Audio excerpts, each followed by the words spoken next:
Yo, welcome to an episode of the Art of the Finished Wrestling podcast, Behind the Curtain. I'm your host, Rels, joined by my tag team partner, Doogie Franchise. What's going on, Doogie?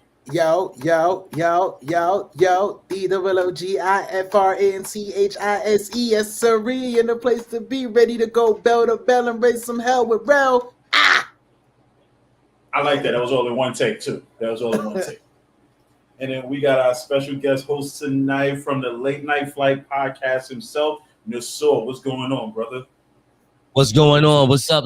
Yo, listen, just thank you. That's all I can say right now. Glad to be a part of this. This is actually my first time actually getting to talk about pro wrestling, the sport that I love, the sport that my friends don't love.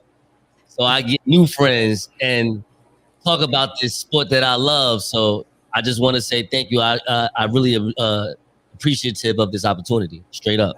Nah, no problem. Anytime you want to come on the show, you know we available. We always here, man. But what's going on? How was you guys' weekend?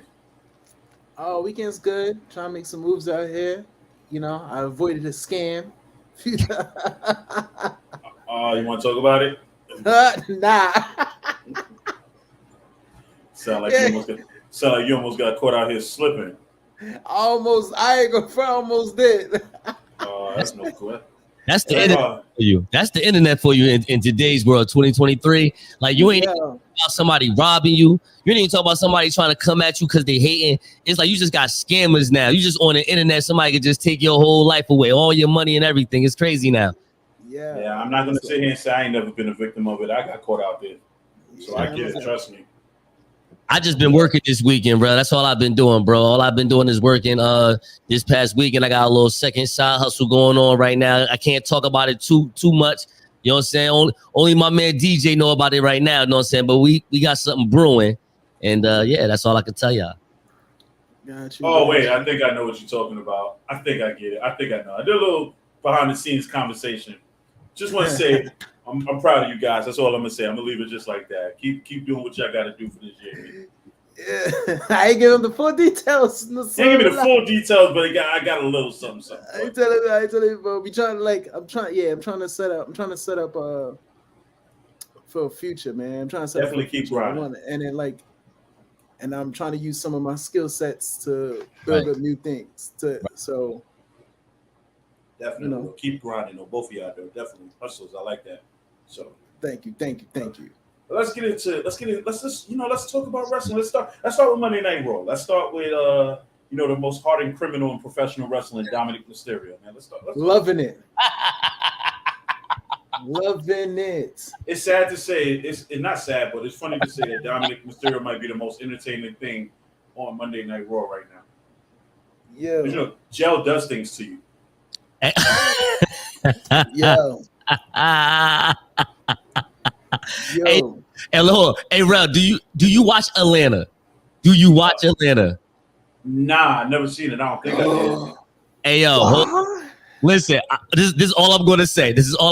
I hope, again, in the beginning of your show, you do tell people, like, you know what I'm saying, whatever we say has nothing to do with the evening rush. So Don, hear me out, bro. Oh no, nothing. No, this is the evening rush plus. This is more of a. This is more in the. This is how can I say this? This is the dark elevation to the dynamite. This is the Renegade show. We on the Renegade path right now. Yeah. Oh, I'm about to be the Scorpio Sky of the evening rush. That's what you tell me. Yeah, exactly.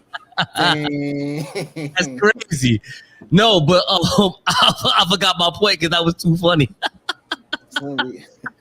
I was like, put it this way. We could say a little bit more over here. Yeah. And I start putting these shows on and I start getting monetized. You're gonna have to worry about the little language. We got chills just a little bit. That's what I'm thinking. Like, I really don't curse. I'm not even that type. You know what I'm saying? But I will say some things. But I do my best not to use foul language. But because I have a vocabulary, I can use some things. That's all I can say. I don't. I will exquisitely say fuck. Like, damn. I'm trying to be a whole savage out here, especially when talking wrestling. Nah. But all jokes aside, the thing about Dominic right now, though, is I just want him to lean into the joke of 2 hours of hard time, have him looking like OG Bobby Johnson, or one of the what you call our Latin brothers and sisters that be gangbanging in LA and shit. Bro, he already looked like a character in Saints Row. Yo, he really do, son. I'm bandana, he got the teardrop like Undertaker in the 90s. I mean, to be honest, he already almost looking like his father if he had some build to him. But we ain't gonna get into. He looking like a mixture of his father and Conan. Yo, facts. Oh my God, if he comes up with the bandana on the top, that might be tomorrow. Like, yo, just be like, hey, yo, man, listen. I had to do what I had to do to win them tag team titles, man. Hey, listen, man. He come out. Oh, dale! Yeah, I'll be. It's only a matter of time, man. Only a matter. It's not like he is Mexican, so he can't get away with it. Yo, if he pull out with the low rider, then he's really Eddie's son, right? Yo, all right. No, all right. I know this is gonna sound crazy reckless right now. What if? Hear me out. What if Rey Mysterio was not really Mexican and he was just Puerto Rican, and WWE had him get the Mexican tattoo just to play it up? That's one hell of an actor if that's the case. That'd be crazy. You done had me fooled for years. Yo, facts. Now I don't care. You can't tell me nothing, yo. He's Mexican. Word. That's like saying Sheamus from Scotland. I mean, what if he was? I mean, you know what? He too bad. He too bad. Banger Bros, man. Banger Bros. Still no, man. I hate that name. I couldn't. Yo, it's funny. Somebody on Twitter asked him how did he get that name. He said, "Yo, I seen it on the side of a bus." I was like, "Did you?" Smart He's like, guy. "Yeah, I got invited in, but I was just." I was like, "Nah." Married men can't do that, man. Nah, but like that tag team gauntlet or tag team turmoil match was a great showing. Oh, Dalton, what's Damian up? Priest. I like it. I like the way it played out. I was upset because I was afraid we was gonna get another Street Profit Uso match. when at SummerSlam the Street Profits lost and it was promised never to get another title match again as long as the Usos was the champ. But it almost headed that way. But I like the fact that you kind of have like Judgment Day now versus the Bloodline. It's a different element. I just hope all of this stuff happens before Vince really takes control of creative again, because then Judgment Day is going to get buried all over again. Oh no! It was announced Triple H gets final say and is still in charge of. Yeah, I like that. That sounds all fine and dandy now. This is only handling sales. Yeah, okay. Only handling the sales. Let me ask you a question, right? You've been a wrestling fan for a very long time, right? Yep. You believe that? Yep. Wholeheartedly. I'm gonna tell you why. I'm gonna use a first and last name. I'm gonna ask you one more question. Did Vince McMahon take over creative before WrestleMania or after? Ooh. You talking about from the last WrestleMania? No, I'm talking about from this WrestleMania coming up or after. He won't do it at all. I'm gonna drop a name on you. Who was actually the guy I say was behind creative, and Vince McMahon just listened to? Pat Patterson. Okay, what does he have to do with anything? He's dead. All right.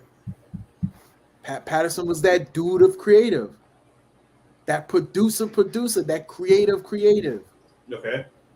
Now, Vince is in that position. If you can trust Pat Patterson to do that, he can let Triple H run, especially if. And then, like, everybody wants a super major change. Like, granted, it takes time. Some things don't feel different, but there's so many inklings of differences that you get in things you want. We see in that Hurt Business come back. Okay, so let me break something down to you, right? The Hurt Business was a Vince McMahon creation, right? Second, was it? Wait, yes, it was. That was not under Triple H's regime. Okay, but no, I don't even think it was under Vince McMahon. I think it was. No, I believe the Hurt Business was an idea that MVP brought up. Okay, I get what you're saying, but then who And has Vince to just finally? signed off. There you go. Right. You just said to it. sign off, okay, but that doesn't mean it's his creation. To sign It's off a- on something let's doesn't be mean it's clear. creative. Let's be clear. If Vince you could have get been like, no, and we would have never seen a Hurt Business ever. okay, so that he just signed off on it. If you created a product and someone invests in your product, did that person created your product? Okay, but if I made a product, but it was under the corporation of somebody else, and that somebody else tells me yes or no that this product can go on, then who really created that product? Still you. MVP had an idea, and Vince McMahon created it. Because let's be clear. Want me to tell you why? Because I'm gonna tell you why. No, but let me break it down. The Shield, right? Perfect example. The Shield was a CM Punk creation, right? But what did Vince McMahon do? He took out Cassius Ohno and added Roman Reigns. That was a Vince McMahon creation. All right. There you go. And then and like I said before, the reason why they couldn't keep the Hurt Business was because it was the same exact story as the Bloodline. The Bloodline right now is what the Hurt Business would have been this time. And it because like literally the same thing that the way the Hurt Business was building is the same way the Bloodline was built up. And both of them couldn't stay.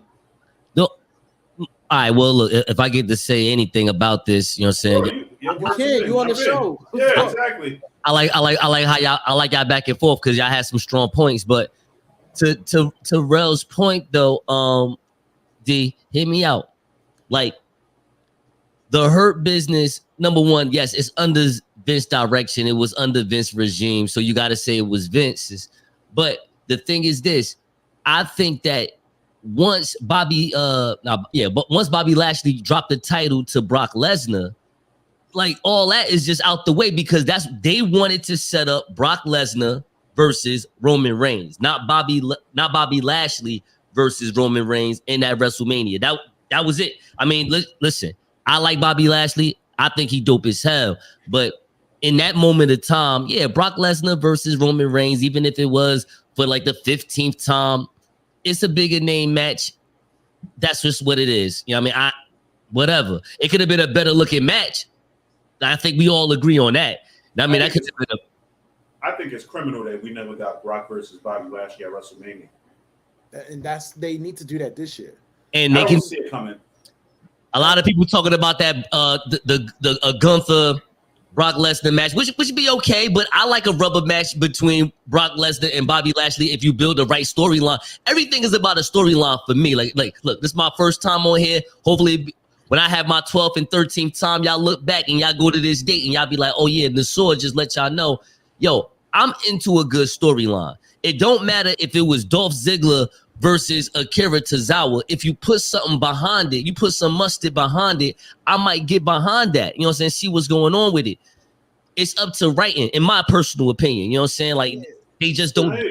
You don't think Bobby Lashley and Brock Lesnar don't got a storyline right now? Well, they have a continuous storyline. Yeah, but again, you have to showcase that at least every Monday because they, for the most part, Bobby Lashley on Raw. So if you show that story for our eyes every Monday, that's something that we could talk about on the Art of the Finish podcast or on other platforms, whatever the case may be. Like, that's what needs to happen. Where I'm gonna get confused is that when Brock comes back to challenge Gunther or whatever the case may be, it's gonna be like, so you ran away from Bobby. Yeah, that's how they're doing that. Yeah, because at the end of the day, the last match they had, Brock survived, escaped. He didn't even beat him; he survived. Yeah. So he's supposed to come back now and then go challenge Gunther, and it's like, but he forgot all about Bobby. Like, how does that work? Bobby coming after that. Bobby after Bobby lost that match, and the next couple of weeks just started killing people. Yeah. He manhandled Ali so bad. Ali is back on main event now. He threw him back to main event, son. Like, I felt bad. That's one guy they never got behind anyway. They were never going to get behind Ali anyway. Yo, and it's weird. I felt like Triple H tried, but it wasn't going to work. Yeah, okay, so this is what I think, right?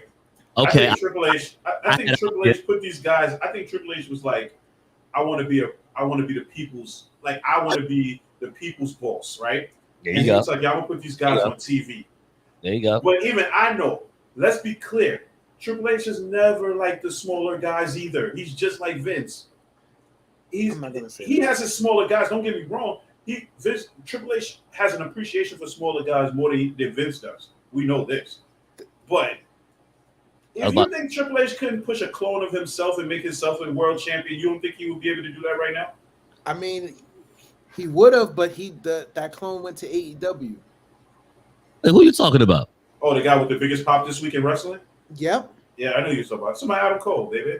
Well, I was about to say, but he's a small guy too, though. You know, I feel Adam Cole's more Shawn Michaels than Triple H, though. No, hold on. He has the look, the actual appearance of a Triple H, but he wrestles like a Shawn Michaels. If you look at them side by side, that looks like if Triple H and Shawn Michaels had a baby. Well, at the end of the day, so we doing it again? Nope, we're not doing this again. No. Now I hope you know. Look, at the end of the day, in my opinion, Gargano and I like and Ciampa, my guy, but Gargano, Ciampa, Adam Cole, they're in that cluster of that PWG style that Vince doesn't necessarily like that. You know what I'm saying? And Triple H is like, you know what? If people like it, let's just see what's going on. And to Triple H's credit, he booked them correctly in NXT because those Ciampa Gargano matches was fire. Like those were some of the best matches I've ever seen. Like as far as just as a fan for me in my life, like just objectively, two dudes the same height, just going at it. They blood feud. It was fire. The one that was in Chicago when Ciampa ripped up the ring, it was wild. That was my one. All those dudes, they have history with each other. They know each other. My thing with Triple H, story. This is what I'm saying. Not to cut you off, bro, but it's a story that they have behind it, and it can make people sink their teeth into. But go ahead. With Triple H, what I felt he was doing, especially in his early bookings, like with people like Ali, was like, all right, I'm gonna give you the shot, but if you miss, you miss. Like, and I said it, I was like, yo, Ali not hitting like that as a winner. Ali could put on a great match, but he's not that guy where you be like, all right, you're the winner. What he is, he's a chaser, but he's not the type of chaser where it's like, yo, I'm just gonna come for you. Ali's a dude that he needs to get beat up a lot. Like that's how Daniel Bryan got over. He was putting on matches, but he was getting beat up a lot. But Daniel Bryan would be the one that will put Ali over. See, there's no one else in the WWE that will put. He already did. Over. That's what I'm saying. He the only one that would do something like that. You know what I'm saying? Like he the one. He the one that would. Here's a reason why Ali can't do the 054 anymore. Yeah, he hit him in the face. Yo, but my thing, and that's the thing. Like, yo, like right now, like Ziggler's a made man by just getting beat up. Yeah, but he's a made man. But Ziggler's already had his accomplishments too, so it's not he did. But but let's be honest. Right now, if Ziggler wanted to get a pop, he can do it like that. He's a made man by getting beat. That's why that's the only reason I'm like, yo, I'm just collecting checks. I could put on a banger, and then if need be, as one of the oldest dudes here, I know I can go like that with even a young cat. Put Ziggler in the ring against a Gargano. That's it. And that's it. Like you got the match of the night. Okay, so let me ask you a question. Why has Gargano gotten over on the main roster like he did at NXT? You know what? That is a good question. This is my personal take on it. This is gonna sound crazy and paranoid, but I feel like they're holding Gargano for when Ciampa comes back. I agree, but I also feel like somehow, some way, I still feel like Vince McMahon has some type of power behind the scenes. Like, and because I'm like, let's be clear. If you want to see Gargano have that match, you're gonna want to see it with Ciampa. And it's crazy because that was the whole purpose of having Gargano feud with The Miz. Gargano and Ciampa is the younger generation, Sami Zayn and Kevin Owens. They're always going to be bonded. They're always going to be bonded together by whatever, whether it be them being friends or whether them being enemies. Like I think the bigger issue is that shoulder injury. The reason why I say that is because he could have look, it's a 3-hour show, fellas. Every week he could have a match with different people. A match with Dolph Ziggler and The Miz could have interrupted. A match with Chad Gable and somebody else could have interrupted. Or his man, what's my man? Dexter Lumis could have came in for a pop-up running, whatever the case may be. But that's what the writing needs to do for people like Gargano. It's like, yo, just put Gargano in matches. Let Gargano do Gargano. And in due time, whenever Ciampa returns, then we can get what we want, where it's Ciampa versus Gargano. But my thing is, I just personally feel like Gargano gets mixed reactions because he's not able to wrestle week in, week out.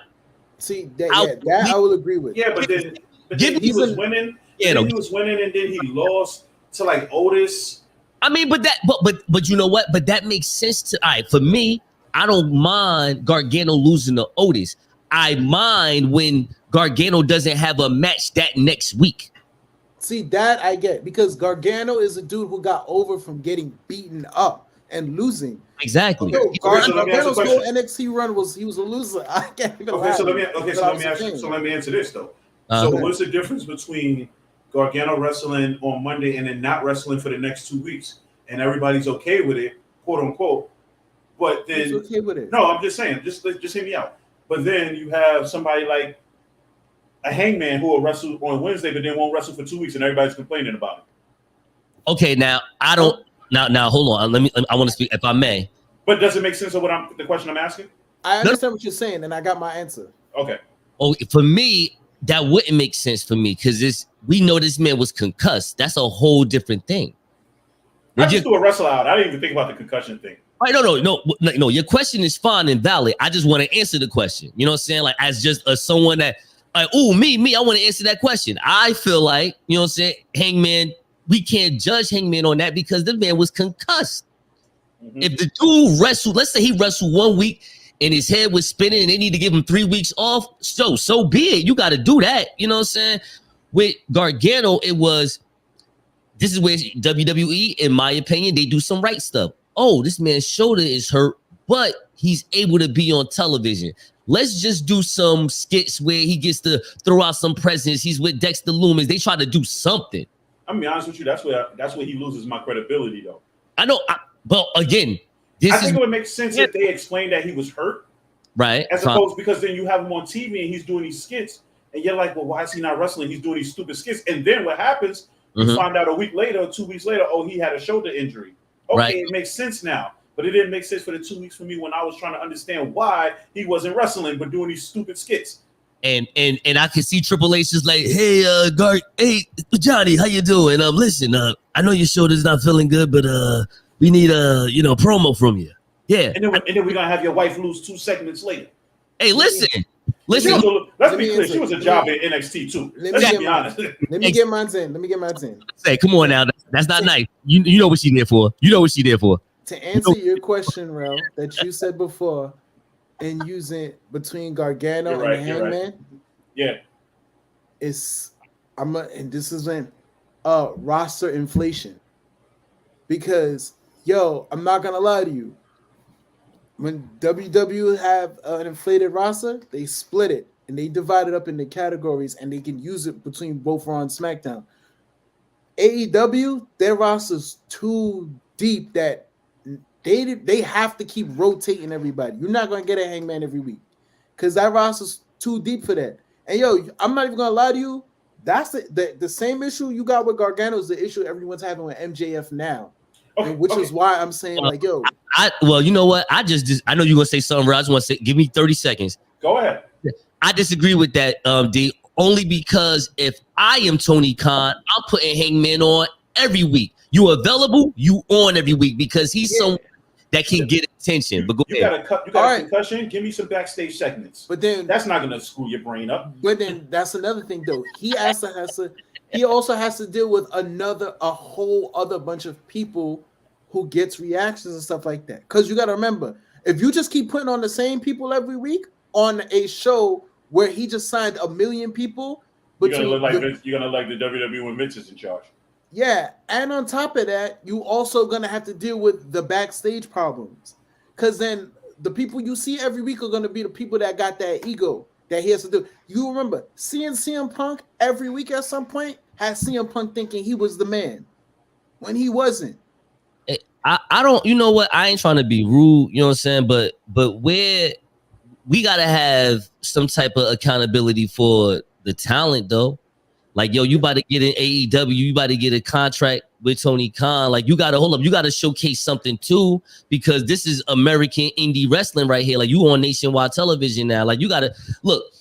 They're in the game for getting views now. They're not in the game for just everyday IW, the independent wrestling community's entertainment. Like, they're here to get 1 million views. They've been putting on decent, like, I'm lying, not even decent, great shows the last 4 weeks, and they still haven't cracked 1 million. And I'm not even here to be like, yo, I'm about ratings, but I'm just saying that they're the company that's about ratings. And I feel as though that you need to have your top guns. This is where, in the Vince era, however you want to look at that, it made sense. I'm going to have Stone Cold and The Rock on every week because they're going to draw me 3, 4, 5, 6 million people. You got to do the same thing in AEW. MJF draws, Bryan Danielson draws, the Elite draws. You know what I'm saying? Those type of draws, Moxley draws, you know what I'm saying? But it comes to the point. Acclaim draws. But like, do you see how many people you just named? They're now all going to make it on 2 hours, and then some of them actually everybody you can make it on 2 hours. Yo, you will not. We don't make that. Bro, Tony Khan could fit like 10 matches. Yes, Tony Khan could fit 10 matches in a 2 hour show. Yeah, I hate to say it, but it's true. He will not. And then he has done it. No. then other than that, let me ask you a real question. Okay. Though the people you mentioned, look at the stories on AEW. There's no cliffhangers. WWE has been hitting you with cliffhangers every week. Yeah, and the worst cliffhanger is Bray Wyatt because I'm tired of him. Get him off my team. Stop it. Like right now, I literally see the cliffhanger is not even Roman Reigns anymore. It's Sami Zayn. Yes, because every week we're trying to wait to see if he's going to get beat up. Yo, and I ain't gonna front. This week I almost thought it was gonna happen. I was like, I knew it wasn't gonna happen this week. I just know he got tight because he thought he had that match won and they interfered. Yo, he got 2 weeks. Nah, I think he's gonna get beat up after the Rumble. Yeah, that's what. Yo, he got 2 weeks after the Rumble. 2 weeks is up after the Rumble. Yeah. I say the SmackDown after the Rumble, he's gonna get destroyed. And then another like AEW don't really have cliffhangers. I'm gonna be super real. Like AEW is an indie show. Like if you just want wrestling, like they try with the cliffhangers, but it's like he's trying with the cliffhangers now. Like the storylines are starting to become more. He started storylines more and more after the whole CM Punk thing. Like they do storylines with their draws. Oh, blacked up. They do storylines with their draws, and if their draws are not able to be there week in, week out, then you're lost. You might just be lost in the show. But that is the issue. And then they got factions. Like they got factions with people in the factions who are worthless. Like, yo, when the last time House of Black was on the show? They was on the show. Well, they was on Rampage because I watched that match. But this is what I'm saying. You know what I mean? Like we talking about, but Dynamite still got to be the show. You know what I'm saying? Like if you're not on Dynamite, you ain't Dynamite. Real, to be honest. Yeah. To combine what both y'all is saying though, right? If you said the House of Black was last on Rampage, were they the last segment beating people up and having people questioning? No. All right, that's a problem. That should have ended the show because they'd have been like, yo, who they were? And then you got this whole like, I don't want to even call it a storyline. I want to call it a chapter in with the Eddie Kingston and Ortiz thing. Yeah, and then the thing about it is like, yo, if you do that, leave it on the cliffhanger. Be like, yo, are they gonna betray each other? Who's who? Is this a way to bring Santana back? I don't know. Yo, not for nothing. I'm not gonna lie to you. It's funny you say that, right? Because after they got their ass whipped, I was like, yo, they need Santana bad right now. Bad. Anything that my man Eddie Kingston is in needs to be on Wednesdays. Yo, he knows how to put together. He's not that nice. No, Eddie Kingston. Let me be clear. Eddie Kingston is a great wrestler, a great talker. He's a great talker. Wrestling wise, I could do without it. Right. But Eddie Kingston's in the same category I put Bray Wyatt in. Oh, Jesus. All presentation, but when it's time, no. But actually, I'll be honest with you. When the bell rings, Eddie Kingston's a better wrestler than Bray Wyatt, and I said it. And I don't care what nobody said. He is not. But the presentation is similar. But yes, you are correct. I'm with you on that, bro. You know what? I might have to be. I'll be honest with you, so I might have to take that back. Bray Wyatt is a better entertainer. Bray Wyatt is a better talker. Well, no, I ain't gonna say he's a better talker. That's what I'm saying. Bray Wyatt rambles. But okay. So let me rephrase that. Bray Wyatt's a better Bray Wyatt's presentation is better. Eddie Kingston's a better talker, and Eddie Kingston's a better wrestler. There you go. I don't know. Wyatt's a better. I like when Eddie Kingston talks. Don't get me wrong. I like when he talks. Sometimes I just be like, yo, bro, you talk wild tough, but like you have like one major victory. But they put him in the top guys, though. But what's believable is you said but you just said it. What you said is believable. He talks wild tough because he is fucking crazy.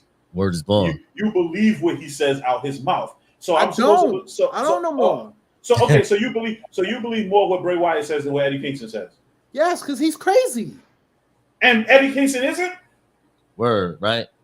No, he's not. He's from Yonkers. Eddie stood toe to toe with. There you go. That's it. Enough, right? That's crazy enough, right? You in Yonkers acting like that. I dig that. Like, yo, I don't like. Listen. Yo, Bray Wyatt came out on Friday and said, "Yo, I am Uncle Howdy. I am the Fiend. I am all these evil things." And then it went to commercial, and I was like, "That's it." So you telling me? So okay, you just found out Bray Wyatt. So his entrance was longer than his fucking interview. Okay, so Bray Wyatt came out to the ring and told everybody he got schizophrenia. And I was just sitting there like, Bray Wyatt's been doing the same thing since October. When does it change? He's crazy. Let me rephrase that. Bray Wyatt's been doing the same thing since he was in NXT. When does it change? He's crazy. That's it. Let me ask you a question. If you do the same thing over and over and keep getting the same results, what does that make you? Makes you boring. Crazy. Stop. He's crazy. Bray Wyatt's the worst wrestler I've ever seen. And I hate to say it because I like Bray Wyatt, the character. He's the worst wrestler I've ever seen in my life. No, he's not. I'd watch Barry Horowitz get beat for 10 minutes before I watch a Bray Wyatt match. You watch what? Barry Horowitz get beat up for 10 minutes before I watch a Bray Wyatt match. So you're telling me you watching the Eddie Kingston match? Bro, I watch an Eddie Kingston match with a smile on my face before I watch a Bray Wyatt match. Can I ask you a Fiend question, though? I want to ask you a Fiend question, if I may. Yes. Go ahead. Is the best Fiend match, even though we know Fiend is garbage as in ring, but the best Fiend match you've watched was the strap match versus Daniel Bryan. I thought that was a good match. Yeah. The best thing I liked about the Fiend character was up into the whole Goldberg situation, everybody who wrestled the Fiend ended up going from heel to face or face to heel. That was the best thing about the Fiend character, except for when Goldberg killed all of that. Right. I will tell you, listen, two of the worst wrestlers I believe in existence. The Fiend, Bray Wyatt. No, it's Goldberg and Hulk Hogan, and that's it. But guess what? No, Bray Wyatt couldn't scratch the surface on anything Hulk Hogan did. And I hate to say it because I'm not a Hogan fan. Right. But Bray Wyatt cannot. No, I cannot. I just speak facts. Bray Wyatt cannot scratch his shirt. I did not flex or nothing. I didn't rip a shirt or nothing. Hulk Hogan couldn't get him a sister like Bray Wyatt did. Shut up. I don't care.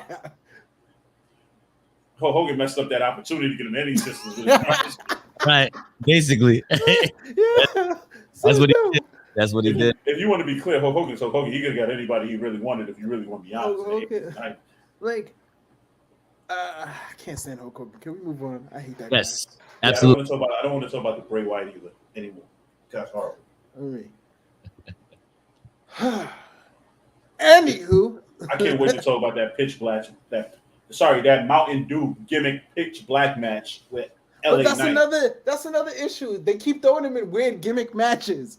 I don't understand. Why do you keep doing that? You just answer your own question because he can't wrestle a normal one. Well, hold on.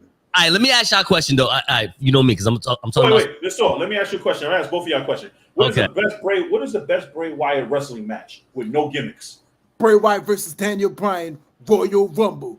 That was a strap match. Nope, 2014. Oh, that was 2014. Okay, look who he was in the ring with. Okay, so you just asked a question. I gave you the answer. No. You will move the goalpost. Yeah. Because every time we have this question and you name a Bray Wyatt match is with somebody who could wrestle a broom. Okay, fine then. Bray Wyatt, ready? Elimination Chamber. 20. You do know there was like 5 other wrestlers in that match, right? 15. Oh my God! Why? Bray Wyatt, Undertaker, WrestleMania 31. What you that want to match say? was fucking horrible because it should No, have it been wasn't. Sting. No, it wasn't. See that you hate it because Sting wasn't in it. No, that match was horrible. Honestly, that match was horrible. I'm not answering the question because I can't answer it. There you go. No, I can't answer it. I can't answer. I'm doing this. I'm doing this. I ain't mad. Bray Wyatt, Roman Reigns. I love them. When was that one-on-one match? They had plenty of one-on-one matches. Bray Wyatt, Seth Rollins. Bray Wyatt, Dean Ambrose. I'm gonna keep going. I like those matches. So I enjoy those. Bray Wyatt, Seth Rollins. What match was that? This was when they was feuding. They had a feud. Bray Wyatt and Finn Balor, Demon Finn Balor, not that other one. Oh wait, hold on. I still got more. I'm shooting. Damn, I just forgot it. Hold on. Bray Wyatt and Chris Jericho, they had a feud. I love that too. What you gonna say? Oh, and you know it's bad when I don't remember that. And I remember a lot about wrestling. Because you don't like Bray Wyatt. But you asked me his matches, I'm dropping ones I liked. You know what I'm going to do? I'm going to go on all wrestling websites that I'm on, all wrestling pages that I'm on this week. I am going to ask the question of what was the best Bray Wyatt match. I am going to take it. I am going to screenshot it. And when we do this again next Sunday, and so you're invited again, when we do this next Sunday, I'm going to play out every Bray Wyatt match that they said, and I'm going to be like, whether this was a good match or whether this shit was crap. Mr. Black, if you're still on, favorite Bray Wyatt match. And if he comes back and says all Bray Wyatt's matches are trash. Major point, right? Yo, just hate. I know I wasn't bugging. I went on Twitter this week, and I think I was on was it Twitter? I think it was a Facebook group, and they was talking about somebody said something about Bray Wyatt's interview this week or his segment this week, and they was like, "Yo, enough is enough already. When is this guy gonna wrestle? Like, this is trash now." It's outdated. If he has a dope match at the Royal Rumble, are you gonna be like, that's because he wrestled LA Knight? I'm gonna tell you why I'm not gonna take it serious, because it's another gimmick match. Yeah. If you sit here and tell, first of all, it's sponsored by Mountain Dew. I'm never gonna take anything serious sponsored by Mountain Dew. It's too much sugar. Not gonna do that. I'm not gonna do that. But that match is promoting diabetes. I'm not into it. Listen, Mountain Dew had a commercial with Channing Tatum in it, driving a car. Mountain Dew should have been should have sponsored the Fast and the Furious based off that commercial. So don't do that. Right. They did. The Mountain Dew was in the tanks of all the fucking cars in the Fast and the Furious. It was great. It was great. That's what we. Hey yo. Let's talk about AEW now. Let's get away from it. Let's get away from Monday Night Raw, because nobody ever talks about NXT. So let's talk about AEW. Wait, no, I do want to talk a little bit about NXT. Let me drop a few pinpoints here. I even give you one better. What? How do you do that? Joe, because I thought about it now. Joe Gacy has almost the same type of damn character that Bray Wyatt had when he was the Eater of Worlds, right? Because he has Schism. Schism is nothing more than a rip-off Wyatt family. And Joe Gacy's a better wrestler than Bray Wyatt. I rest my case.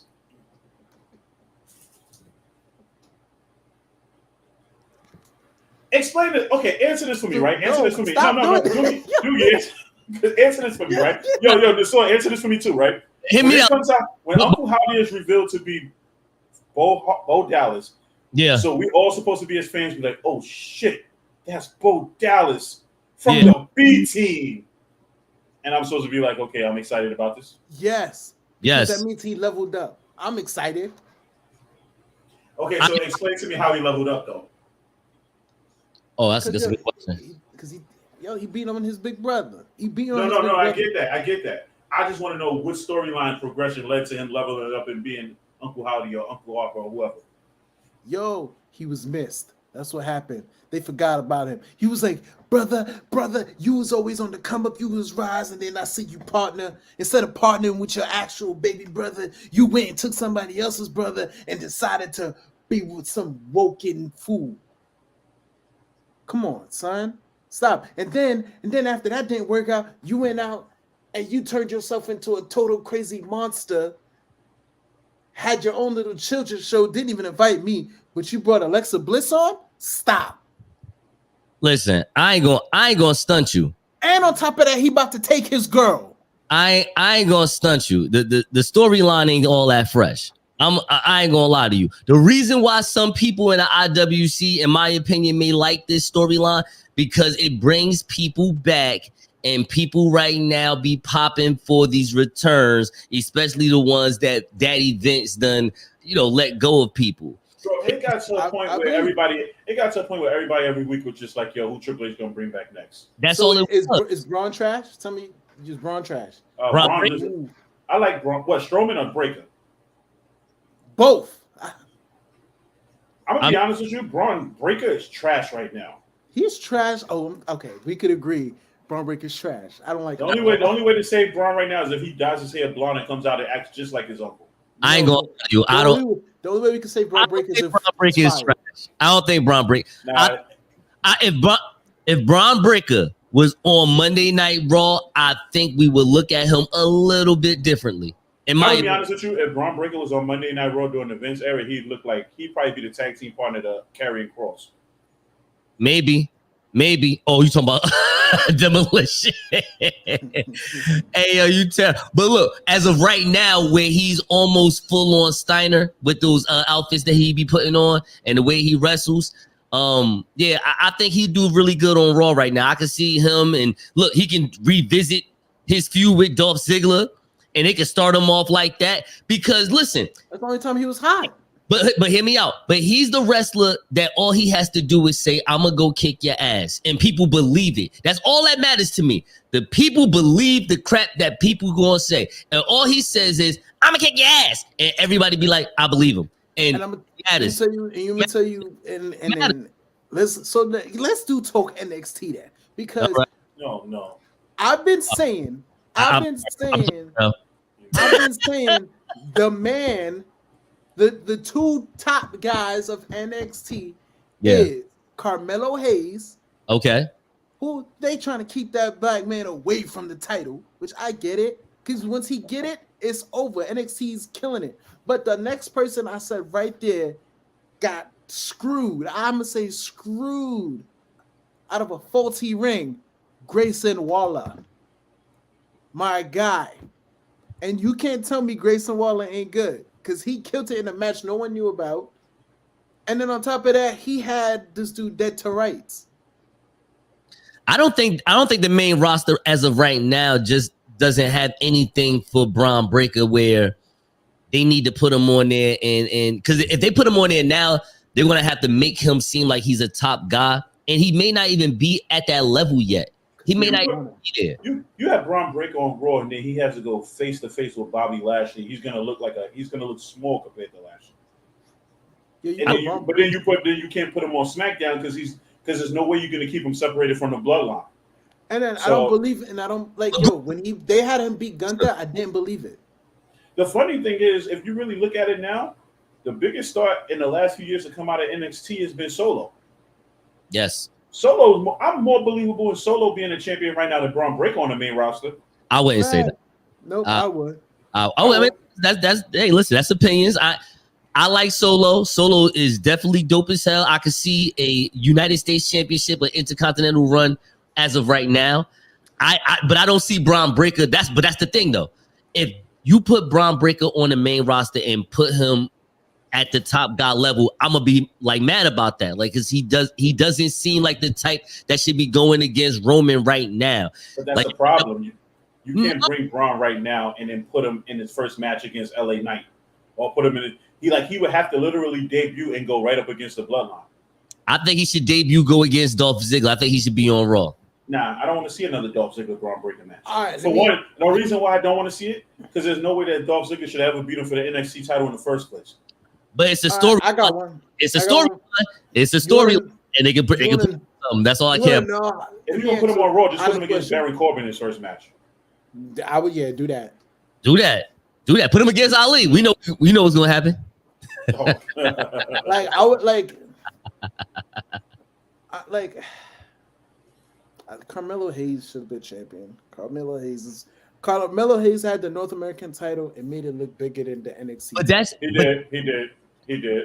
That's they bullet in the chamber, though. You know what I'm saying? Like when they elevate Braun, they can let Carmelo stay there for another 8 months and then elevate him and Trick. Because in my opinion, I would love to see Carmelo and Trick as the duo, even though it's Carmelo Hayes as the main wrestler on the main roster. Like, they killing it as a duo. I hate to say it's funny, but I can see Carmelo and Trick would be a great fit for the Hurt Business.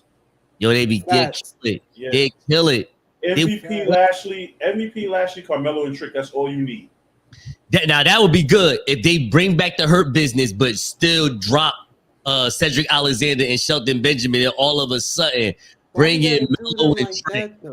But why not though? Why not? I mean, but it can get them time in the ring, get them time to be on television, let them fight for 2-3 weeks. And it also refreshes the Hurt Business, because I can't take the Hurt Business serious if you got Cedric and Shelton. They're not winning anything. Okay. It gives the Hurt Business a fresh reset. Think about it. Shelton could come back. My only thing with Cedric is Cedric needs to take one move from his wife, and that's the Dirty Dancing. If he does that, he's a new man. That's all he has to do. I'm sorry. If Shelton and Cedric couldn't get saved while Triple H was in charge, you think they would do better if Vince got back in charge? No. Exactly. You funny as hell over here, yo. Hold on. I thought we was talking about AEW. Yo, you really believe Vince is gonna take over, huh, bro? That's you believe that? It's over. Vince is taking control. If Vince don't take control by the summertime, he's gonna sell it. He's gonna be petty. He don't want his family running that shit no more. If you really think at this point you really think Vince is happy with Triple H running it, when he knows that Triple H is one of the people who voted for him not to come back, you think he gonna really be okay with that? Listen, man, have you seen this back? Vince is mad he took Raw over in the summertime and made the company better without him. Vince is about to get that Mufasa treatment, so you need to chill. Vince, like, people don't believe me, but Vince is so petty he could sell it to AEW just because he wouldn't have nothing to do with it. And so, who would you like to see from AEW and WWE wrestle? Top 3 matches, top 4, 5, top 5. Omega, Seth Rollins. I mean, that's number one with a bullet. We ain't even got to go, you know what I'm saying? Omega, Rollins, no doubt. Roman and Moxley. I need Roman versus Moxley. You know what? For me, you might as well just go ahead and just give me Roman versus Warlow. Go ahead. If I can't get Mega versus Roman, just give me Roman versus, you know what I mean? Just give me that. Because listen.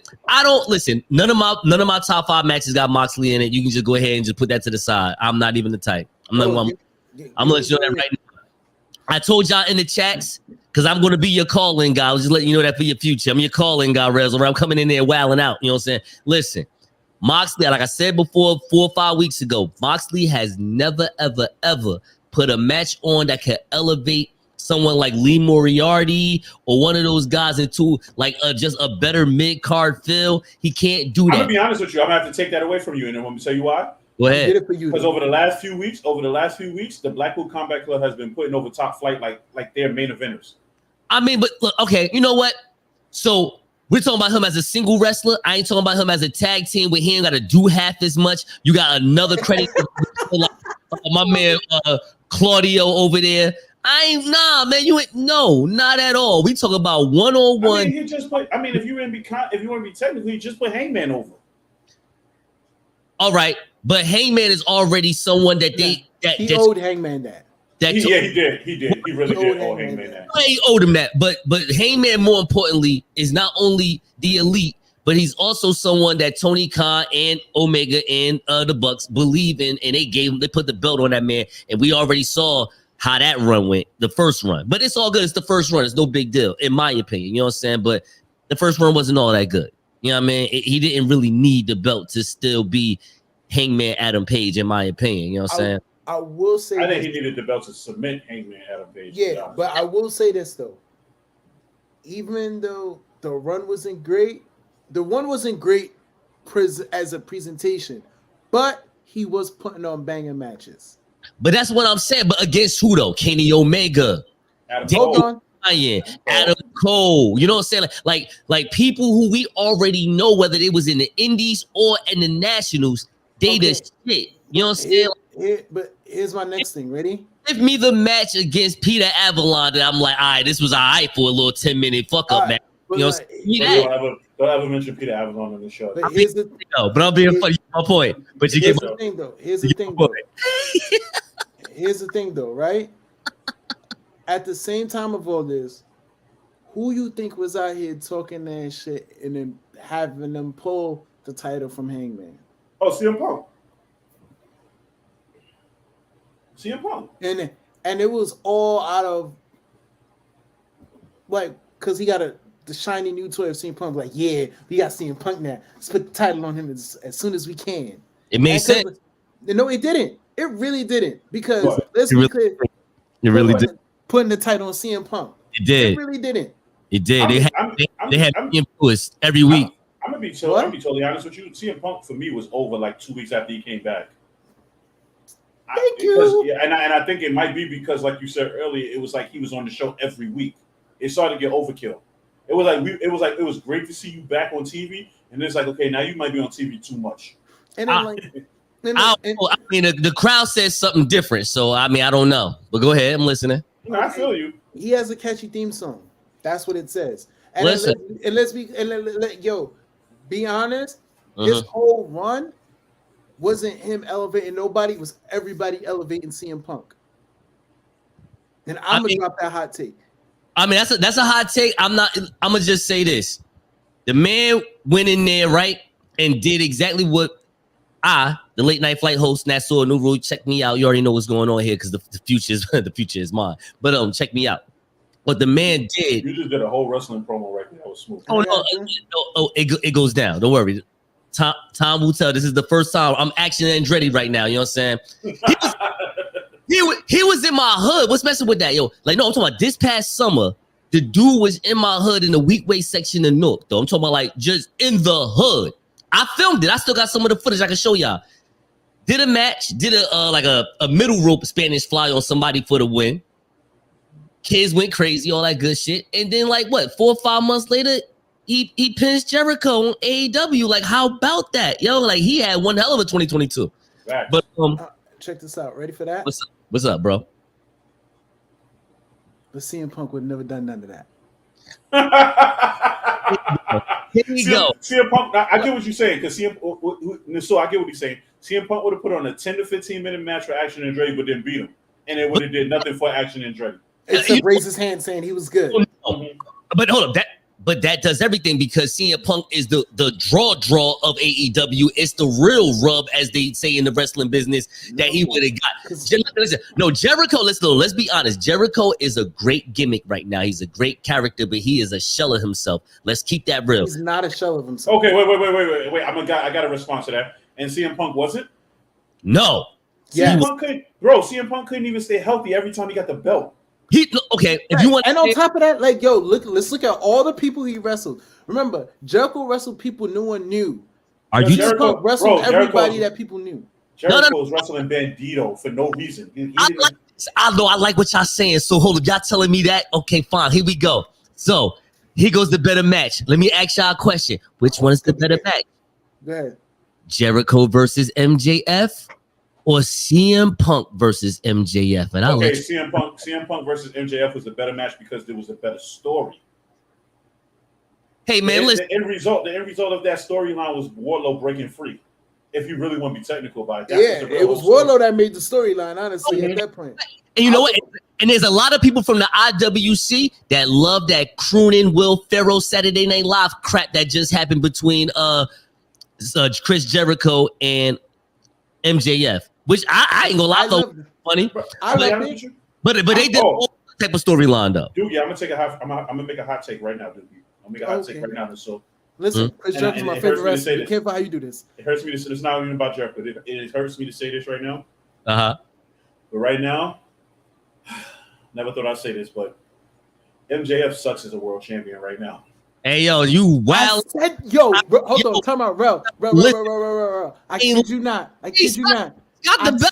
I said this to Nassau about a week or two ago on the phone, and I said, "Yo, him wrestling an Iron Man match might be the dumbest." No. I'm not gonna say that because MJF can wrestle. No, I think MJF can go an hour. But my problem with MJF right now is that my problem with MJF right now, and it goes back to I'm gonna hear this. Ricky Starks. Ricky Starks truly exposed him on the mic because all MJF does. Now, hear me out. All MJF does is sit here and comes out and he craps on the crowd every week. Heel heat, I get it. That's all. Heel heat, I get it. Low hanging fruit. There you go. But when you in the ring with somebody like a CM Punk per se, right, on the mic, or you're in the ring with somebody like I just said his name too. Damn, Ricky Starks. You can tell that if MJF don't have crowd jokes, Ricky Starks ate him up on the mic. Like it was one of those situations. Like if Ricky Starks would have won the title, if they would have said, "Yo, I'm gonna send you two guys out right now, and whoever I feel has the best promo off is going to be who wins the title next week," Ricky Starks will be the world champion. Hey, you know what? No. Listen, Francis. I'm gonna let you have this. I appreciate that. Thank you, sir. Because I had this conversation with you, so you know where it's gonna go. Where I'm gonna go. This your show, but I'm gonna have at it now. You know what I'm saying? I'm gonna have at it right now. You know what? So I see you ready for this, so I'm gonna do the same thing right now. Let's go. Oh, he got the mic. Hold on, I gotta bring him on. Hold on, let me get the. Let's go. Let's go. Yeah, we out. We listen. No. Because here's the thing. Seriously. First of all, let's get to that Ricky Starks MJF feud real fast. But that wasn't a feud. That was a chapter. The chapter. Yeah. That wasn't a feud. It was a chapter. It was you 100% correct. Because I'm talking to the IWC when I'm talking right now. You know what I'm saying? Because you know what I'm saying, the IWC, they get to make their call on these matches. Everybody already knew in their mind that MJF was going to win this match. Of course. They have to find, see, you said, of course, I'm glad you said that. Because they have to find some way to make people like us want to just jump, not even us. I kind of, if I was a character, I would come off like the casual. I would be the casual fan. I'm not. I actually like wrestling. I love this shit. You know what I'm saying? But thanks to you guys, thanks to Jabba Tears, not trying to plug nobody. I'm just being honest. You know what I'm saying? We don't discriminate over here, man. It's like the WWE. All right, cool. So to the Jabba Tears, to people like I said, all of you guys, I've learned a lot about indie wrestling. I go to indie shows, you know what I'm saying? And I respect this on a whole other level from the business and, of course, the national level with AEW, New Japan, WWE. But here's the thing, though. Like, with MJF, you gotta allow Ricky Starks to get one. You gotta allow that to make people be like, you know what, yo, I'm about to go check this out because I ain't even know it was another talker on MJF level because the last 2.5 years, however you want to look at it, if he was booked or somebody just got talent, whatever, he got to come out there week in, week out and put on a great promo after great promo. I ain't talking about a good promo. I'm talking about a great promo after great promo, week in, week out. MJF did that. You know what I'm saying? He put butts in seats doing that alone. Now, it finds out that he's a decent wrestler as well, like above average decent wrestler. So this Iron Man match, it could make him or break him. We got to see what it's going to look like. I think that personally, the MJF promos, he can't he can't just kill every single person. He got to do some Ric Flair. He got to be a chicken shit heel because that's who he is. MJF character is a chicken shit heel. He has to show that he's scared of some of these wrestlers. You got to be scared of Bryan Danielson. He's a legend. You got to show some type of chicken shit to him. But what he did with Wardlow, what he did with CM Punk, what he did with Jericho, man, who else was doing that? You give me the wrestler that was doing that to them, embarrassing them. Cody Rhodes? Are you Man, the man was ripping the legends or people that we know in the last 15 years, time after time on AEW. We got the shows. We can go ahead and play them back and prove them. Who was ripping wrestlers apart? MJF on the mic. Yo, I can tell you right now. Okay. Starks ripped up MJF. I just agree. I didn't even say that. I said I agree. Chris Jericho and MJF's first meeting ate MJF up. Again, it's called chess, bro. You can take my pawn. I'm gonna take your queen. Like this, just like matter of fact. I'm glad you said that. I ain't gonna give me 30 more seconds. The MJF CM Punk, the in-ring promo they had, the back and forth. He hit him with the low-hanging fruit at first, and CM Punk even spoke on that. You always going for the low-hanging fruit, motherfucker, blah, blah, blah. I didn't mean to curse, my apologies. Blah, blah, blah, blah, blah. You know what I'm saying? And that's when he was like, oh, you went for that. And then he hit him with the hustle, loyalty, and respect line. He bonged him. The whole, this is like he plays chess. You gotta, I love Seth Rollins. But when people tell me that he's a good promo, I kind of chuckle. I'm like, what he is good WWE. He's a great character. And he has showcased a great character for at least a year and a half with this visionary thing. And I'm cool with it. MJF is a great talker. He can come out there and be him. And whether he want to wow on the crowd or wow on a wrestler and start talking some shoot behind the scenes stuff on a wrestler, no one does it better as of right now. No, maybe CM Punk, but no one seems like they like CM Punk except for me. But whatever. Yo, within a month, right? Yes. Ricky Starks chewed up MJF and Chris Jericho. Mm-hmm. Yeah. Yeah. Yeah, I agree. And hold on.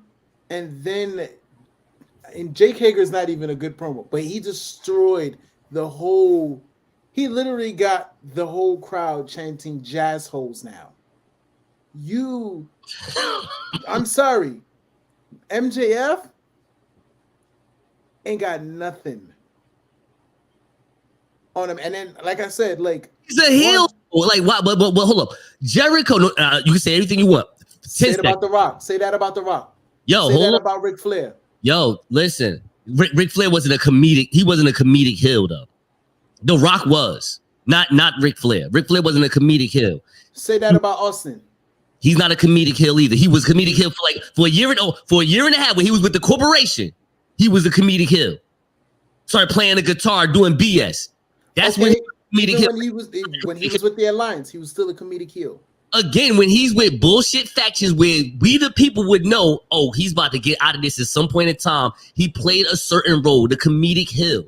But when he's the Miz is a, you know what he is. Come on, he's a kitten. I don't want to get into the real word. You know what I'm saying? We know what he's the ultimate chicken shit heel because not that he's a great promo too, and he can do the shoot the way MJF. That's why they call MJF the discount Miz. But honestly, MJF is more verbal than the Miz. And people want to say that's the WWE and the shareholders. No, I think they just never had an MJF. This dude is special.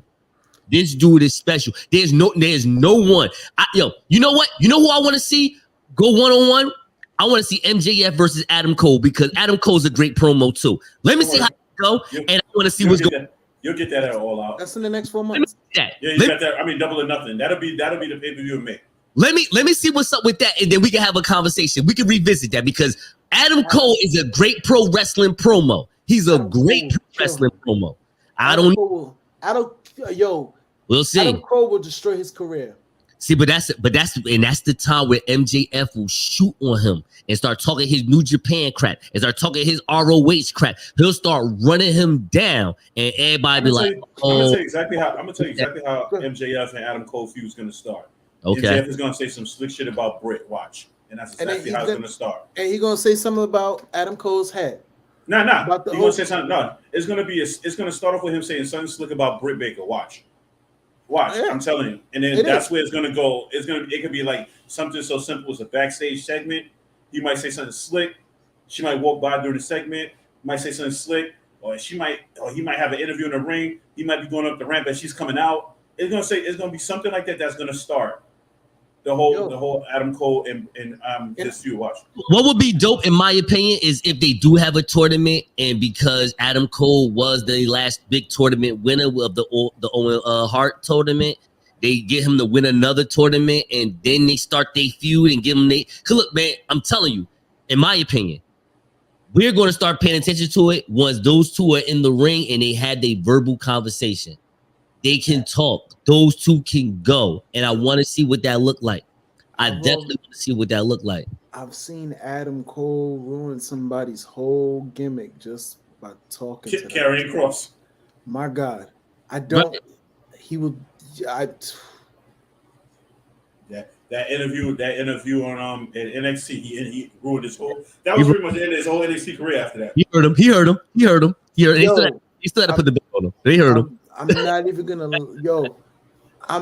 gonna lie to you. Yo, even when he did the Pat McAfee feud, if Pat McAfee didn't deliver in the match, just Adam Cole talking, I ain't never seen Adam Cole turn into a whole light-skinned nigga the way he cut a promo on him. And I sat there and I said, yo, this Pat McAfee did something impossible. Pat McAfee was able to turn Adam Cole into a babyface. Yo, and that's a crazy. And Adam Cole cut a promo about why people need to respect Kyle O'Reilly and got Kyle O'Reilly over before a match. Yeah, there's there's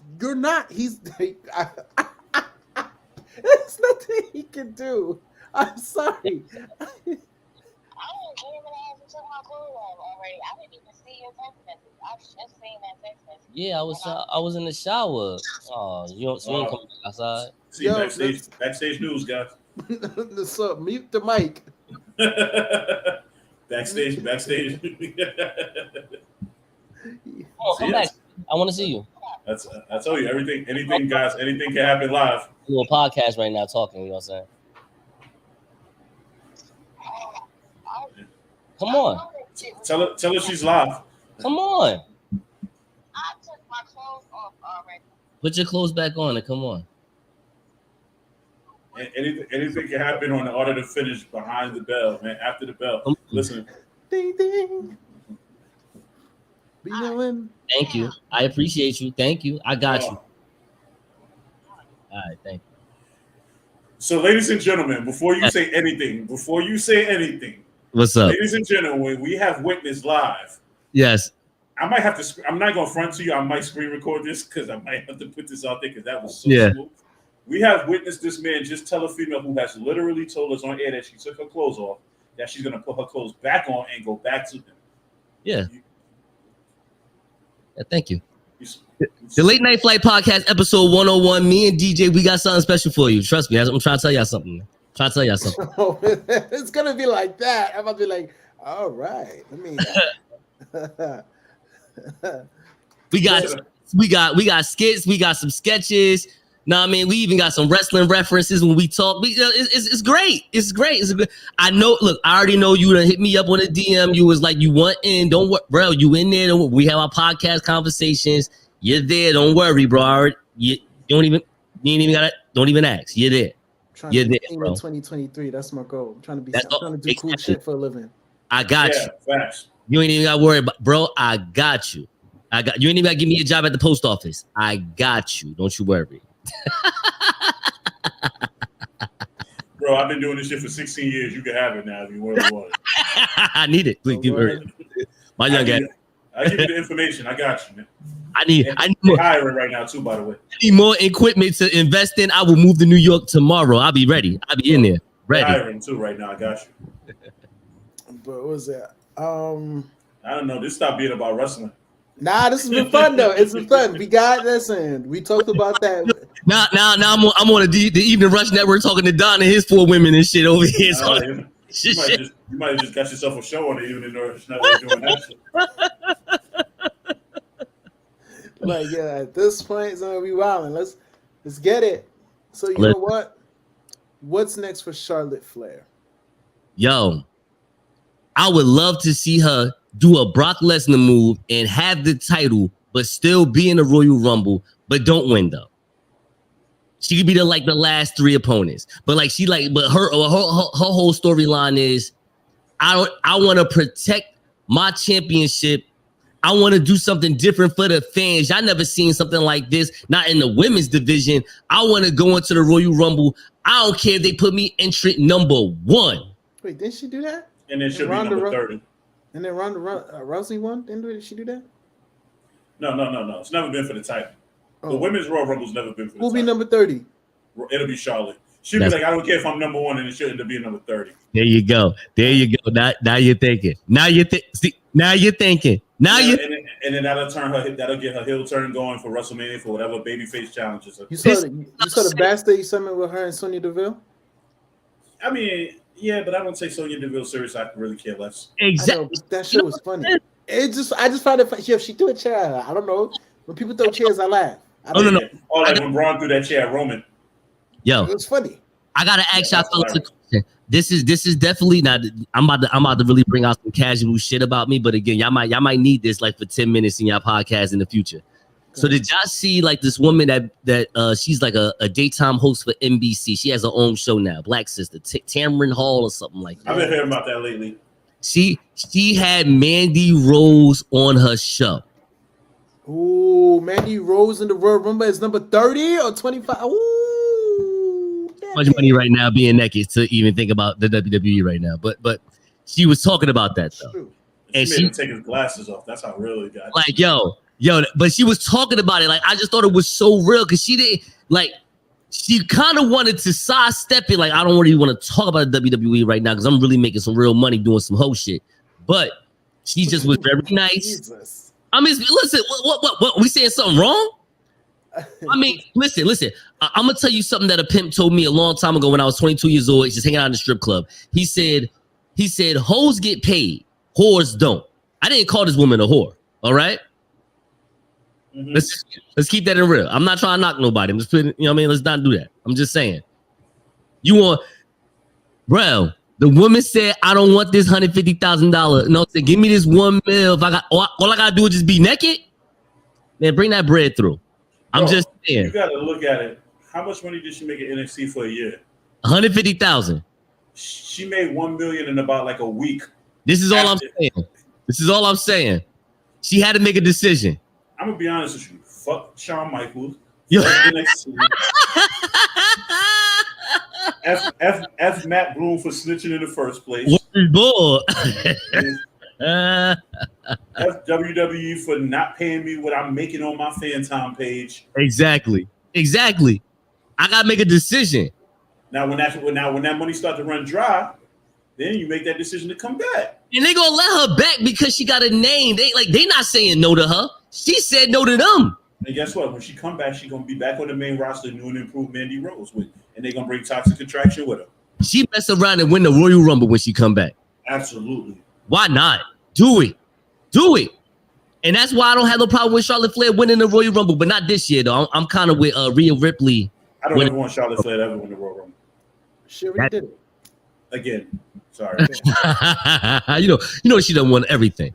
But like, yo, I'm it's so funny that you say that though, Francis, because here's the thing. Everybody in the IWC, they dislike Charlotte for some reason. And here's the thing about Charlotte Flair that I love. Her and Tessa Blanchard, they do something for me in this way. They act like, no, for real. I'm not saying you gotta sign Tessa Blanchard. I'm not saying she's the one. I'm just saying what they do as far as their persona. They act like they want to win every effing match they're in. That's true. For women, that means something to me. Don't do that, Ron. That's my you just don't do that, Ron. That's my thing. Yeah, bro, don't do that to me. Yeah. Go ahead and show what they do for you, man. I put the music on for you. Yo, nah, you sound like Stardom. I can't do anything with this. Let me tell you something. Right? I'm not in Stardom. No, but real, listen, here go the thing though. Charlotte has showcased the fact that she wants to win. You know what I mean? And you know what? With the whole, my homegirl, Mercedes Moné not being in the WWE no more, who was the one that played hot potato with her though? It wasn't Bayley. It wasn't Becky. It was Charlotte. No, it was Charlotte. Oh, you talking about when Sasha? Yeah, that's what, bro, when the women's division got crazy, when it started getting really good. Because like there was no. All right, I'm gonna be honest with you. Those were the two top dogs. But hold on, but that's the point though. But they look, bro. It's one thing to be like, on some Kevin Owens, Sami Zayn shit, where Kevin Owens always go over on Sami Zayn for the most part. Yo, they played hot potato with the belt. It wasn't like they just went win for loss. They went win for loss with a stake at hand. It's a whole nother element that they played, and they played it up well, because if anybody else did that, people would start complaining. They did that and they pulled it off. Charlotte has been in some great feuds. She's the only 4 horsewomen that has had good matches with Ronda Rousey. Decent matches, at least. No, not us to be like, yo, Ronda Rousey is super trash. We like, you know what? They had an eye match, so I kind of see where this was going. I mean, to be honest with you, Charlotte is the best female wrestler they got on the roster. Yo, she is number one. Wait a minute. Yeah. Wait a minute. She is. I have to give it that. I say Bianca's a close number 2, but Charlotte is the best overall. Because Sasha's not there no more. But I'm going to say this. I'm going to say Sasha did give Ronda Rousey a good match. Oh, Sasha? Yeah. No, listen. Here go one thing about Sasha, and I love Sasha, and I ain't even a hot take Sasha, because Sasha is like not in the WWE. No, I ain't gonna do that. I will say one, but now that you want to act like that, I'm gonna say something now, because I wasn't gonna do that, but now I'm gonna do it. No, don't do it. You know what? The one thing about Sasha, and I love Sasha, I really do. Sasha has never been a great promo to save her life. You know what it is? Nah, she don't. So she cannot sell a match. Yo, you're right. And that means something in the women's division more than ever. You need that. Like, yo, if she got Charlotte can cut a promo. She'll cut like a great promo, but she can do the I'm greater than everybody, I'm omnipotent promo. She does it very well. And Sasha Banks can come in there like a hero and talk some cool urban stuff, whatever you want to use that term. I hate to use that term. I'm just being honest. Because it can be something, but they don't do it because Sasha's not a good promo. Okay. Sasha literally has all physical swagger. She has no verbal swagger. But you have to talk like in order to build a match, whether it's Conor McGregor or Roman Reigns, Logan Paul or Floyd Mayweather, you gotta talk the talk in order to people want to watch the match and build the match so you can watch the match. And I understand that. And I understand. You can't just come out there with one-piece cat suits and just be like, yeah, come watch me. Don't get me wrong. I want to. Yes, you can. Because it sure worked for me. I said that. Oh, don't get me No. So you said that. You said, oh, man, why don't you say that? No. I ain't mean it like that. I'm just keeping. I get what you're saying. Like the body, like your body can only do but so much. Yeah, and I get it. I get it. You don't get it messed up. You know what I'm saying? Okay. And this is why I'm kind of glad Sasha's gone, because she's gonna have to learn to do that now. Because it ain't no. I get what you're saying. And she's gonna go off and not become a better wrestler and come back to WWE and be a star again. Yeah, because she's gonna have to learn to actually talk more to sell her stuff. Mm-hmm. Mm-hmm. And then and it's crazy because I'm gonna be honest with you. Early Charlotte, from early NXT Charlotte, and early when she got in the main roster, she was around her dad a lot. So her dad could tell her like, "Yo, if you're gonna talk, you're gonna have to talk like you want it." Sasha ain't really got that.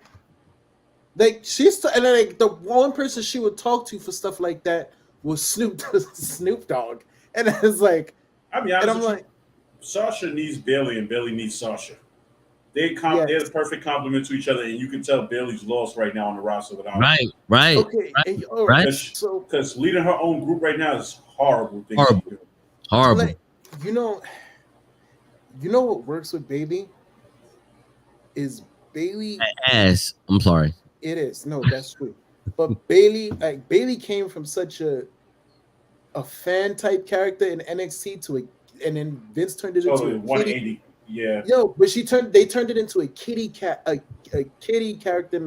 in the main roster. That what makes her work as a heel is what she's not doing now. Like when she first started becoming a heel, and especially during the pandemic run, she was overly annoying that it was great as a heel.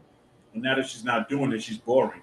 Yeah, and that's what makes it like that's what I like about Haley. Like if she's overly annoying, it's hilarious and it's great because it's like, yo, you want to shut her up. And even like when she was with Sasha was being overly annoying with the laugh. Yeah, but they were overly annoying together, so it worked. And that's what made it funny because they were like the two mean girls. They were like lay cool. Oh yeah. They were like lay cool. Like they the only difference they didn't have one championship that they cut in half. Yeah, and then like and then the thing about it is, all right, Charlotte and Sasha had good wrestling matches. Bayley and Sasha had brutal wrestling matches. Mm-hmm. That's the thing. The only person who's like the weirdest one out of all the four horsemen is Becky. My point. See that? Becky. But Becky. But look how dead silent y'all went once her name got dropped. I mean, what are you saying about Becky though, bro? I don't get the point. Like there's like Charlotte's the best four horsewoman. We could all agree on that, right? Becky has no real connection with anybody to work. But Becky, okay, you know what? Becky is the best character out of all four of them. And she knows how to cut a promo under that man, big time Bex. Sadly, Becky's greatest rival is Charlotte, and Becky and Charlotte are Brock and Roman, the female version. Yes, because when push comes to shove, and they're both having bad match, they'll always run right back to those two to fight each other. And it'd be good matches, really good matches, and that's really it. But I don't want to see another Becky Charlotte match. It could be another Roman Brock match. Okay, I got you. I got you on that. But that again, like the only honestly, if that's the case, that shows how not good Becky is, though. I'll be honest with you. The only match left on my card for females in WWE is Bianca and Charlotte because they haven't fought yet.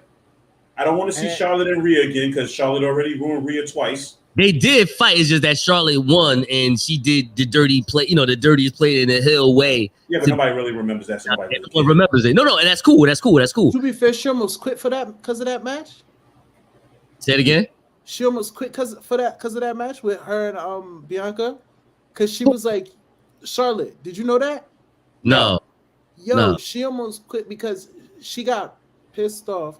And this is when, like, apparently Charlotte seemed unbeatable, and this was like on Raw when she was on Raw, and she wrestled Bianca. She didn't want to lose to Bianca. She wanted Bianca to win. Yeah, she wanted Bianca to win, and she was like, "Yo, this makes no sense." And she's like, "She's the same as me," and I was like, "I remember. Yeah, I do remember that. Yeah, because she damn sure wanted Bianca to win that match, and the backstage people didn't want Bianca to win. Charlotte and that's what led into the whole Nia. One of the few things that led into the Nia Jax situation. Right. I mean, look, and my thing is this: you just want again. I'm not saying that the WWE writing staff or the backstage is right. It's just more of listen. Use that in a storyline now. Because Charlotte is back, Bianca is on top of her game right now. It's a different level of Bianca. Mm-hmm. So it's just like just play off of that and let's just see where that go if you want to play that game. In my opinion, that's just how. Like Bianca's going to be like that. She's in her 30s, but she's going to be there for like 4 or 5 more years. That means you're going to get fused with Raquel Rodriguez, Rhea Ripley, Charlotte Flair. When Sasha come back, if she does, you know what I'm saying, Bayley and Becky, you feel me? And Asuka, my fault. Let me not even forget about that. Yeah, because you keep forgetting how nasty Asuka is. Asuka is mega nasty. You know what I'm saying? So that's just how I look at it. Like instead of people complaining about Charlotte always winning, you got to realize like she has been showcasing the attitude of a winner. That's what when winners win. That's what happens. You know what I'm saying? Like when I was young, I used to hate Jordan. You know what I'm saying? I used to want the Knicks to whip that ass all the time. Like, you know what I'm saying? But they couldn't. Opposite. No, I was a Jordan fan and I hated the Knicks. Yo, I'm not gonna lie to you. But no, I know. A Knicks fan since you was a childhood. That means you dealt with so many heartbreaks in your life that you are now. If you was a Knicks fan since you was a child, that means you understand. You're not mad at Vince McMahon taking over again. You understand failure. Exactly. But no. But all jokes aside, though, like it's just more of the fact of the matter that This dude was willing to take away people's championships and careers. Like, you know what I'm saying? Like, oh, you going to be a Hall of Famer if you don't win a ring? Well, tough luck, John Stockton. You know what I'm saying? Like, that's how he was coming. That's how he was coming. And I'm okay with Charlotte having that attitude and walking up in Vince's office or Triple H's office and playing the politics and be like, you know what's up. And even if the girls in the back want to say, yeah, that's because you know who your father is. If you look at her in-ring performance, even if her name wasn't a Flair, I would still put the title on her at least 10 more times.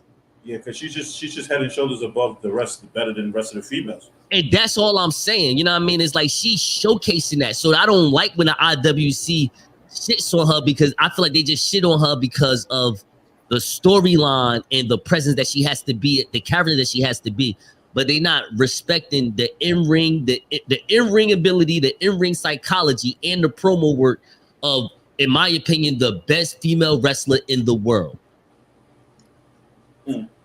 I will admit this here. I was never a Charlotte Flair fan until Ronda Rousey. And I will stop right there. So is it because she kicked the police glass? No, it's just I don't know.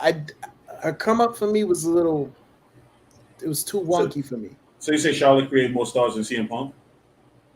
That's exactly what she did. I would say that. I would say that. I would say Britt Baker created more stars than CM Punk. Hey yo, listen.